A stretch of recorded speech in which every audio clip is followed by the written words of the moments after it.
Private hospital ਦਾ bill insurance cover ਕਰੂਗੀ ਕਿ ਨਹੀਂ। मुख्यमंत्री सहज योजना कार्ड हैगा, फिर कोई टेंशन नहीं, थोड़ा सारा ट्रीटमेंट कैशलेस है। ਬਿਨਾ ਪੈਸਿਆਂ ਦੇ?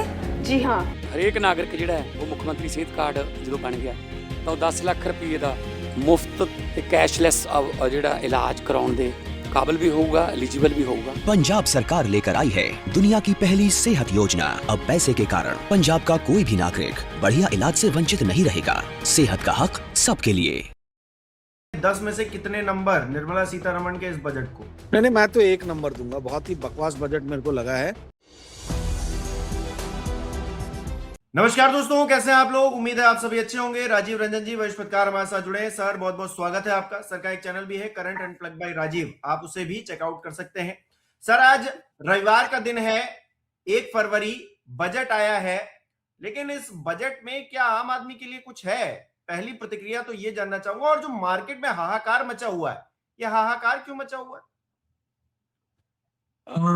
हाहाकार क्यों मचा हुआ है? हाहाकार मचने का कारण ये है कि निर्मला सीतारमण जी ने अपने, ये उनका 9वां बजट है, तो इसके पहले के 8 बजट में तो उन्होंने ध्यान नहीं दिया। इंडिया का स्टॉक मार्केट में रिटेल निवेशक आते गए, सट्टा बाजारी करते गए। इस बजट में जो है वो सारे ट्रेडर्स के ऊपर में उन्होंने बिजली जो है वो एक ही बार में आप कह दीजिए कि रोड रोलर चला दिया है, बिजली कौंध गई है। कारण ये है कि सिक्योरिटी ट्रांजैक्शन टैक्स करके एक टैक्स रहता है जब आप कोई फ्यूचर्स और ऑप्शंस में काम करते हो तो, और स्टॉक्स भी खरीदते हो तो सिक्योरिटी ट्रांजैक्शन टैक्स रहता है। पर फ्यूचर एंड ऑप्शंस में इस बारी सिक्योरिटी ट्रांजैक्शन टैक्स जो है फ्यूचर्स में 1.5% बढ़ा दिया गया, 150%, 150%, और आपका ऑप्शन में 50% यानी 50% बढ़ाया गया। अब ये जो है ये बहुत ही मतलब नेगेटिव माना जा रहा है स्टॉक मार्केट के लिए। दूसरी चीज जो हुई है वो ये हुई है कि भाई आप मान लीजिए कोई म्यूचुअल फंड में निवेश करने के लिए बैंक से लोन लेते हैं या एनबीएफसी से लोन लेते हैं, और वो पैसे को उठा के यदि आप म्यूचुअल फंड में डालते हैं तो म्यूचुअल फंड से यदि आपको कुछ डिविडेंड मिलता था तो उस डिविडेंड का मान लीजिए 10 रुपए डिविडेंड मिला, ठीक है, तो 10 रुपए में से 2 रुपए जो था वो आप डिडक्ट कर सकते थे जब कभी भी आप इंटरेस्ट पे करो। मतलब बैंक का जो आप इंटरेस्ट पे करते थे उसमें 20% जो है वो डिडक्शन अलाउड था, ठीक है, जो आपको डिविडेंड में मिल रहा था, तो उसको भी मैडम ने खत्म कर दिया। तो बेसिकली कहने का अर्थ ये है, और मार्केट ये मान के चला था कि जो long term capital gain tax है 10% का, उसको शायद हटा देंगे, 12.5% है मेरे ख्याल से, तो उसको हटा देंगे, 10 या 12.5% है, ऐसा एक्सपेक्ट किया जा रहा था कि वो हट जाएगा, परंतु वो हटा नहीं। तो इसके कारण भी मार्केट थोड़ा नाराज हो गया। तो ये 3 मुख्य कारण है जिससे स्टॉक मार्केट में हाहाकार मचा। चौथा जो है सेक्टर स्पेसिफिक जो है काफी सारे चीजें उन्होंने अनाउंसमेंट की, परंतु क्या होता है देखिए हर बजट में जो है ना बहुत सारे ऐसे मन लुभावन टाइप जो है अनाउंसमेंट किया जाता है, पर जनता को भी मालूम है, पत्रकारों को भी मालूम है, लोगों को भी मालूम है कि इसमें से अधिकतर कुछ होता जाता है नहीं। वो सिर्फ एक एड्रेस करने के लिए जो है ये किया जाता है, वो एड्रेस किया गया है। तो इसलिए जो भी टेक्सटाइल पे या डाटा सेंटर पे, मैं डाटा सेंटर पे बाद में आऊंगा, परंतु जो भी उन्होंने नाम लिए उन सबका कोई बहुत ज्यादा पॉजिटिव इफेक्ट नहीं पड़ा, तो नेगेटिव इफेक्ट पॉजिटिव इफेक्ट से ज्यादा था। और एक बड़ा रीजन और रहा है कि जो सेंट्रल गवर्नमेंट ने यानी जो निर्मला सीतारमण जी ने इस बॉन्ड इस बजट में अनाउंस किया वो ये था कि हम 17 लाख करोड़ की ग्रॉस बोरोइंग करेंगे। यानी बजट जो है, जो आमदनी होने वाली है सरकार को, वो आमदनी से 17.2 लाख करोड़ जो है वो कम होगी, इसलिए गवर्नमेंट को बोरो करना पड़ेगा पैसा। नेट बोरिंग 11.3 या 11.5 लाख करोड़ है और ग्रॉस बोरिंग 17.2 लाख करोड़ है। तो इतना ज्यादा मार्केट एक्सपेक्ट नहीं कर रहा था। होता यह है कि जब सरकार बहुत ज्यादा बोरो करती है तो प्राइवेट कंपनीज या आपके मेरे जैसे लोगों के लिए बोरो करने की क्षमता जो है वो कम हो जाती है, पैसे कम अवेलेबल रहते हैं। इसको क्राउडिंग आउट इफेक्ट कहा जाता है। जब कभी भी ऐसा होता है कि सरकार बहुत बोरो कर रही है तो प्राइवेट कंपनीज जो ब्याज दर पे बैंक से लोन लेती है वो ब्याज दर उनको हायर ब्याज पे लेना पड़ता है। तो हायर ब्याज दर पे लेंगे, ऊंचे ब्याज दर पे लेंगे तो स्वाभाविक बात है कि उनके मुनाफे पे, उनके प्रॉफिट पे उसका असर पड़ेगा। तो ये भी एक रीजन है कि मतलब मार्केट एक्सपेक्ट कर रहा था कि भाई 16 लाख करोड़ के आसपास होगा, पर ग्रॉस गवर्नमेंट बोरिंग जो है वो 17 लाख करोड़ के आसपास में है। तो मोटा मोटी ये जो एसटीटी लगा दिया है इन्होंने, बढ़ाया है फ्यूचर एंड ऑप्शंस में। दूसरा जो ये डिविडेंड डिस्ट्रीब्यूशन जो म्यूचुअल फंड के लिए डिडक्टेबल था इंटरेस्ट, उसमें वो हटा दिया है। और तीसरा जो ग्रॉस बोरोइंग है भारत सरकार की, वो काफी ज्यादा दिख रही है जो मार्केट एक्सपेक्ट कर रहा था। ये तीनों चीजों ने मार्केट को बहुत उदास किया, और इन तीनों चीजों के कारण, खासतौर पे एसटीटी, इसके कारण जो है वो मार्केट जम के गिरा है। जी मंशु जी। अच्छा, ये जो पूरा बजट रखा गया है, उम्मीद आम आदमी को बहुत थी कि आम आदमी के लिए कुछ होगा। क्या आम आदमी को कोई राहत मिली है? सरकार बातें तो बहुत बड़ी बड़ी करती है, लेकिन असल पर्दे के पीछे क्या है?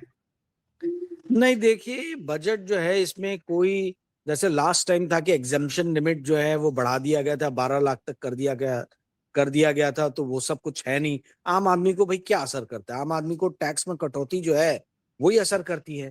तो इस बार आम आदमी के लिए ज्यादा कुछ नहीं रहा है बजट में, पर हवा हवाई बहुत कुछ रहा है। हवा हवाई मैं इसलिए बोल रहा हूँ क्योंकि अब बात किया है निर्मला जी ने कि डाटा सेंटर्स जो भी फॉरेन की कंपनी या इंडियन कंपनीज भी जो लगाती है इंडिया में और फॉरेन के क्लाइंट्स को सर्विसेज देती है, उनको 2047 तक, 2047 तक वो जो भी मुनाफा कमाएंगे उस मुनाफे पे एक भी रुपए का टैक्स नहीं लगेगा। अब सवाल ये उठता है कि भैया अमेरिका की जितनी भी कंपनीज हैं बड़ी बड़ी, वही तो मेनली एआई में काम कर रही हैं। गूगल हो गया, फेसबुक हो गया, आपका क्या बोलते हैं, माइक्रोसॉफ्ट हो गया।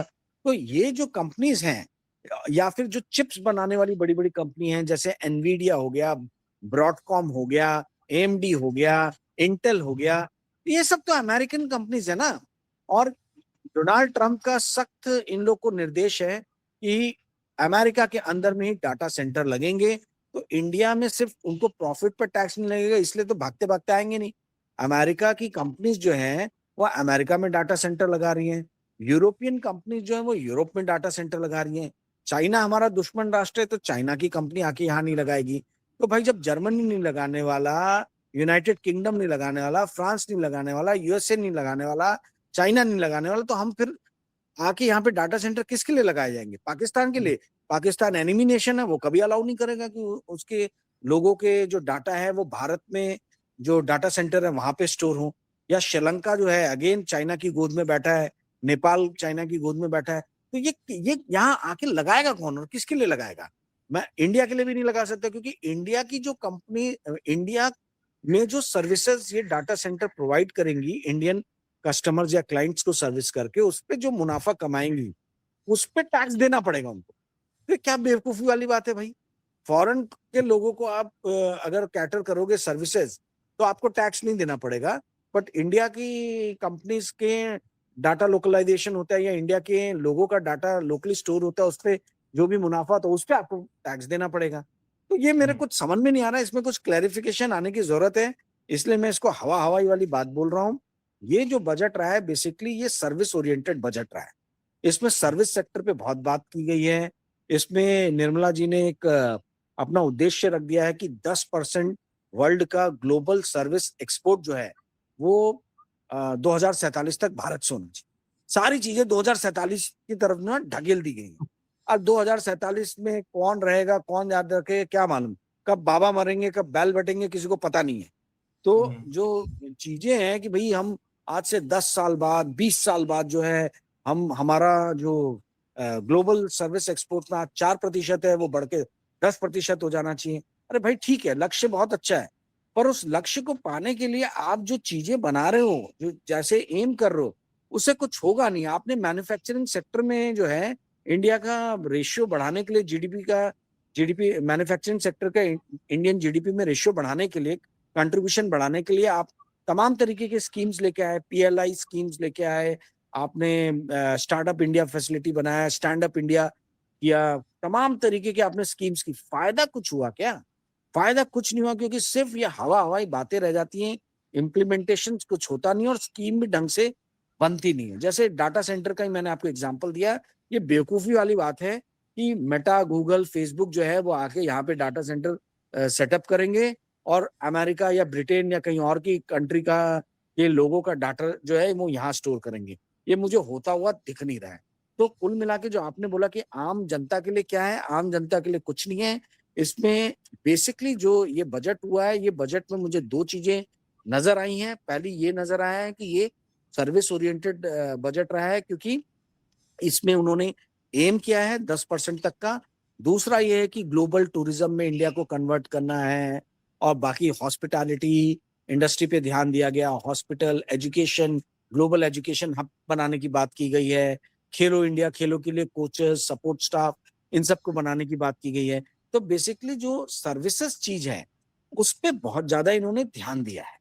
और दूसरा जो एफटीए किए इन्होंने, फ्री ट्रेड एग्रीमेंट, जैसे हमारा यूनाइटेड किंगडम के साथ हो गया है, जैसा हमारा यूरोपियन यूनियन के साथ हो गया है ना। तो ये जो एफटीए किए गए, इसमें जो छोटे छोटे बॉटलनेक्स आते थे कि भाई मान लो कोई कंपोनेंट के ऊपर में 5% टैक्स लग रहा है, पर उस कंपोनेंट को बनाने के लिए जो रॉ मटेरियल आ रहा है उसमें 10% लग रहा है, तो भाई यहाँ टैक्स जो है बड़ा मतलब कस्टम जो है वो बहुत ही अनइवन है।